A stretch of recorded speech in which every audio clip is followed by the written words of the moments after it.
Senador Jorginho, já deu o recebido? Já deu o recebido. Então tá bom, obrigado. Todos? A hora, pode Vai um cortar. pouco mais, Na hora vai um pouquinho mais sempre. Não tem problema cortar, que a minha conversa é comprida mesmo, pode cortar. Senhor presidente, senhor ministro, eu ia falar presidente do Banco Central, não era presidente do Brasil, não se preocupe. Senhor ministro da Economia, a agricultura brasileira, nos últimos 25 anos, ela teve um acréscimo no PIB de 98% e na produção de 236%. E tudo isso graças à eficiência e à produtividade. E não aquela subvenção capenga protecionista à incompetência. Durante todo esse período, nós salgamos carne boa, nós não salgamos carne podre, certo? E isso o mundo inteiro faz. Por quê? Porque a subvenção agrícola, infelizmente, ela é para proteger de climas, que o senhor nunca correu esse risco, com clima, chuva, sol, falta de chuva, porque nós dependemos, além de tecnologia, dependemos de São Pedro. E ainda temos uma economia perfeita, onde todo mundo produz tudo. Então, os controles são feitos nas bolsas do mundo inteiro e nós não temos controle sobre isso. Nós fazemos tudo de certo, da porteira para dentro. Nós fazemos tudo com a maior eficiência. Por que a subvenção é feita no mundo inteiro? Em alguns lugares por incompetência mesmo, mas na grande maioria dos lugares, que hoje soma $1 bilhão dia, Estados Unidos, Europa, Austrália e o Japão. Eles consomem mais ou menos, de acordo com a MC, em termos do valor bruto da produção, eles gastam entre 26% e 28% sobre o valor bruto da produção, desobedecendo e muito a cláusula de minimis. Ao contrário, nós gastamos apenas 4%, e nós poderíamos chegar até 12% em subvenção. A subvenção brasileira, no caso, não é para nos proteger da nossa incompetência, mas para proteger da incompetência do Estado brasileiro, que não tem estradas, que não tem ferrovia, que não tem hidrovia, que não tem portos.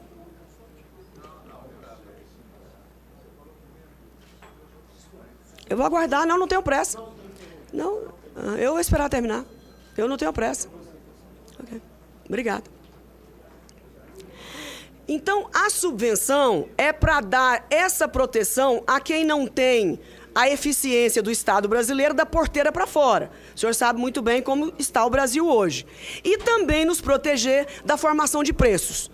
Então, a subvenção não é uma caridade, não é uma dádiva. Ao contrário, é você fazer uma alocação correta de recursos a quem está te dando retorno no dia a dia. Nós contribuímos com 38% do emprego nacional e muito mais de 1/4 do PIB e representamos 50% das exportações. E eu tenho visto por várias vezes, desde o início do seu mandato, aliás, o senhor não mentiu na campanha, quem não quis ouvir foi os ruralistas, de que o senhor tiraria a subvenção da agricultura. Mas eles... e a subvenção tem sido... Pode falar, eu espero.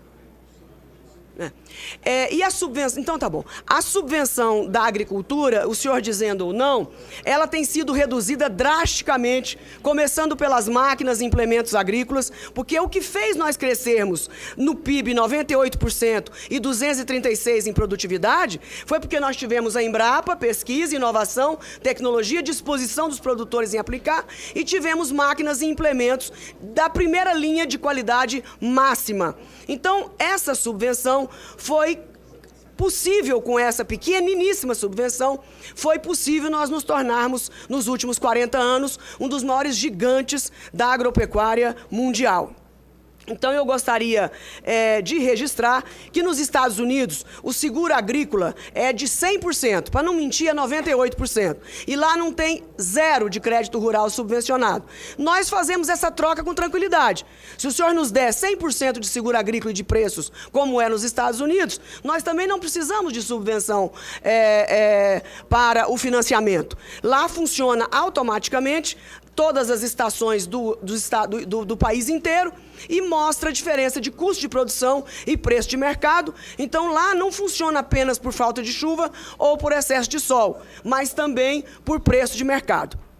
Eu estou muito preocupada com o recuo dessa subvenção, que acontece no mundo inteiro, repito, não é uma graça brasileira, e nós damos resultado. Nós triplicamos a subvenção investida em nós. E todos os recursos para a agricultura, às vezes que são anunciados, as pessoas levam um susto, como se 200 milhões, bilhões de reais fossem dados. Na verdade, eles são emprestados, e nós pagamos de volta todo esse financiamento.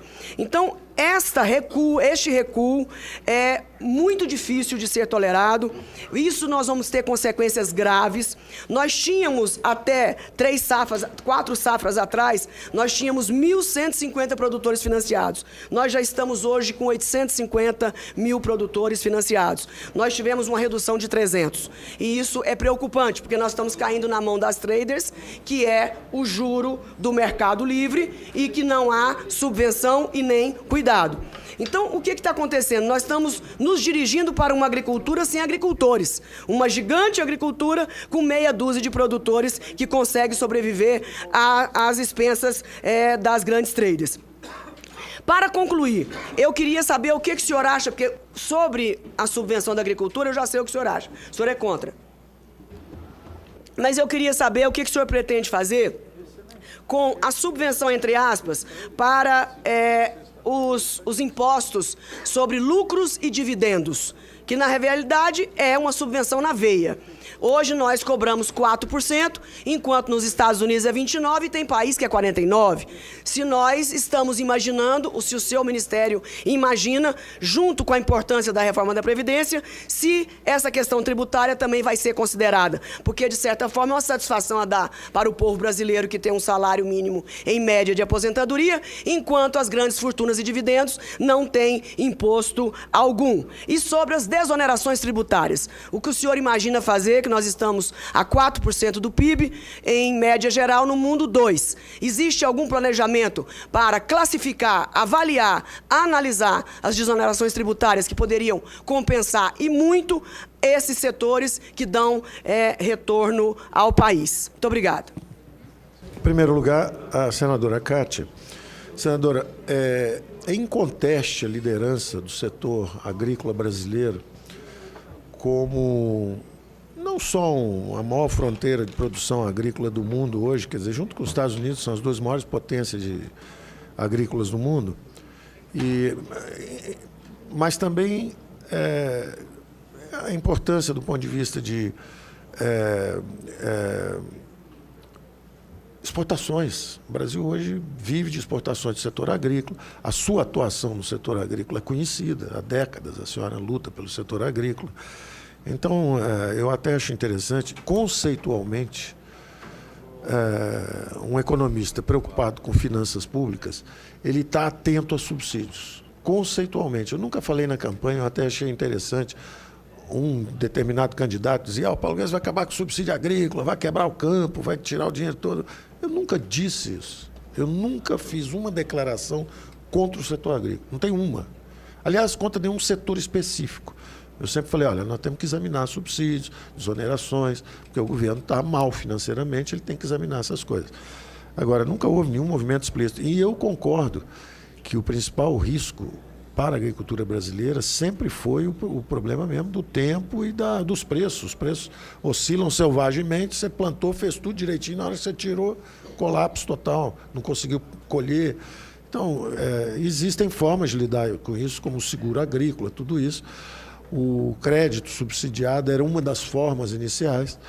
É evidente que a gente tem que estar atento a essa mesma preocupação que a senhora tem. Nós temos, se for para dar subsídio para 3 ou 4 grandes traders globais que pegam dinheiro barato para fazer isso, enquanto isso milhões de produtores independentes estão sem esse crédito, nós também não queremos. Da mesma forma que a Previdência tem que ser generosa justamente com os mais frágeis, o crédito também. O crédito não é para ir para 4 ou 5. Tudo no Brasil é 4 ou 5. São 4 ou 5 construtoras, 4 ou 5 grandes bancos, 4 ou 5 grandes traders. Esse tem sido um problema do Brasil. E eu entendo até que boa parte das bandeiras de governos passados, sim, boa parte das bandeiras de governos passados foram bandeiras generosas. Fraternidade, transparência, orçamento participativo. Agora, quando entra isso numa máquina de poder central lá em cima, se perderam na máquina. Porque todo poder corrompe. Poder absoluto corrompe absolutamente. A essência, o segredo do sistema democrático forte é a limitação e a descentralização do poder. Nós estamos fazendo o contrário. Nós estamos dando poderes enormes, centralizados. Às vezes é um cara simpático, ele quer fazer só um estádio de futebol para o time dele, ele quer só ajudar 2 ou 3 repúblicas que ele acha importantes, amigas, ou quer ajudar só 2 ou 3 empresários que ele acha bons, mas é uma arbitrariedade de qualquer forma. É uma arbitrariedade. E às vezes está na mão do amigo e às vezes a máquina de moer vai para a mão do inimigo.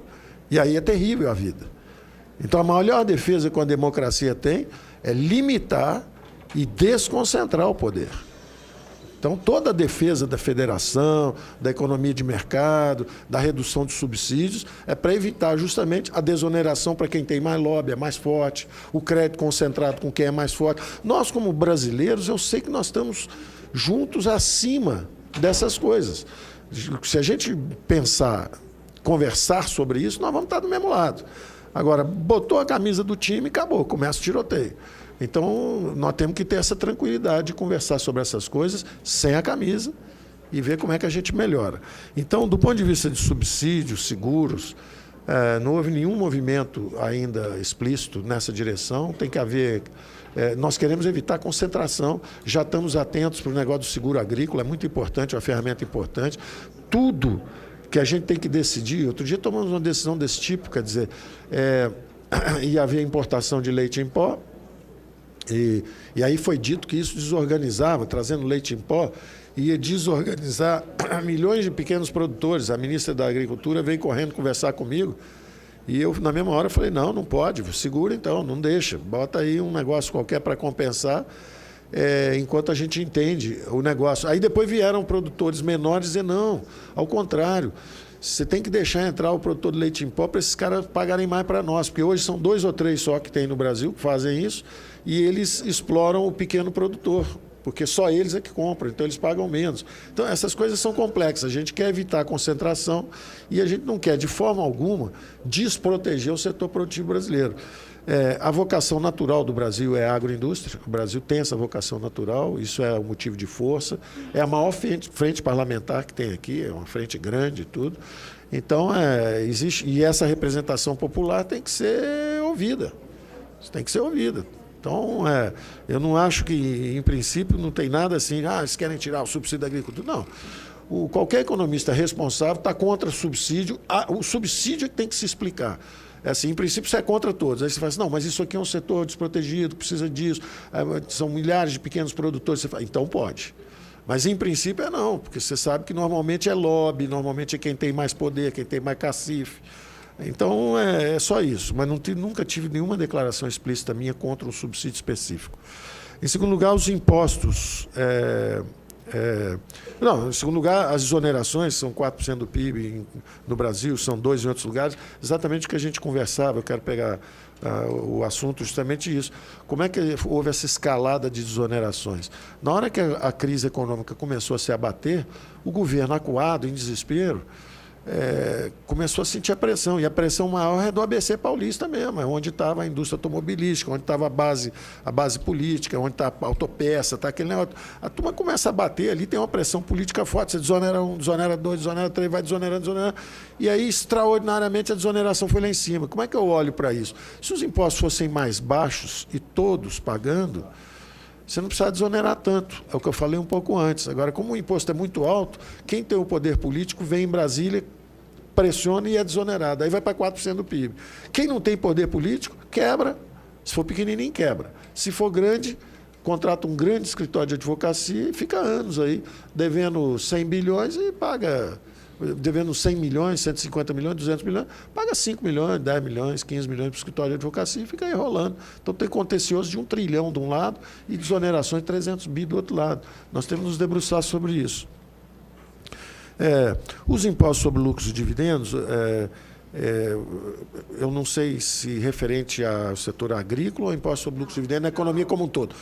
Na economia como um todo, o raciocínio é o seguinte, Está havendo no mundo inteiro uma noção de que as empresas são mecanismos de... são entes que fazem acumulação de recursos, investimentos, isso tudo, e representam justamente uma acumulação de capital, que é o que aumenta a produtividade. Você vê, um trabalhador, ele está dentro de uma fábrica, ele ganha lá, sei lá, 6, 7 salários mínimos. Está trabalhando lá 8 salários, um número que for. Ele saiu de lá e vai trabalhar no mercado informal, ele não tem capital, tecnologia, nada do lado dele, o salário dele é bem mais baixo. Então, o setor informal brasileiro é praticamente um setor de sobrevivência. O pessoal não consegue emprego, é praticamente sobrevivência. Então, eu acho que estourei, né? Já tocou esse troço. Ah, tá. Então, é um setor, então é sobrevivência. O que a gente quer fazer, na verdade? Se o mundo todo começa a reduzir impostos sobre empresas, como é que você pode reduzir impostos sobre empresas, mas sem piorar a distribuição de renda? Você fala o seguinte, tudo bem, o imposto era 35%, é 34% e pouco hoje, 34%. Tá bom, então o mundo todo, os Estados Unidos, o Trump agora baixou os impostos para 20%. Então, um brasileiro que já tem algum recurso, ele fala, eu vou ficar aqui no Brasil, essa selva financeira, imposto, muita coisa, ou eu vou para Orlando. Está cheio de brasileiro que tem vinha na Itália, tem time de futebol em Orlando, os caras estão indo embora. Aí você fala o seguinte, bom, se o brasileiro pode abrir uma empresa nos Estados Unidos a 20% de imposto e aqui a 34%, vamos fazer o seguinte, quem sabe se a gente baixar a nossa também pelo menos para 20%, ou menos um pouco, agora pega o imposto sobre dividendo e sobe. Então, isso é normal, quer dizer, está dentro da empresa? Tá bom. Está criando emprego, está aumentando a produtividade do trabalho, milhares de pessoas estão se beneficiando, está investindo. Saiu da empresa, para quem tem dinheiro, pagou o dividendo. Opa, vem cá, paga aqueles 20. Era 34. Eu reduzi de empresa para 20, então vai ser 15. Hoje, sobre dividendo, é menos. Ou então, não, baixei para 15, então vai para 20 o dividendo. Você tem que fazer uma compensação para quem tem dinheiro, é mais rico, recebe o dividendo, não sair na vantagem. Hoje ele paga menos. Hoje ele paga menos, porque o pretexto é, bom, já que a empresa paga, eu não pago nada. A gente está dizendo o seguinte, então, vamos baixar o da empresa, porque lá tem geração de emprego, investimento, tudo isso, mas vamos aumentar o do dividendo. Então, é isso que está sendo estudado, quanto à sua pergunta.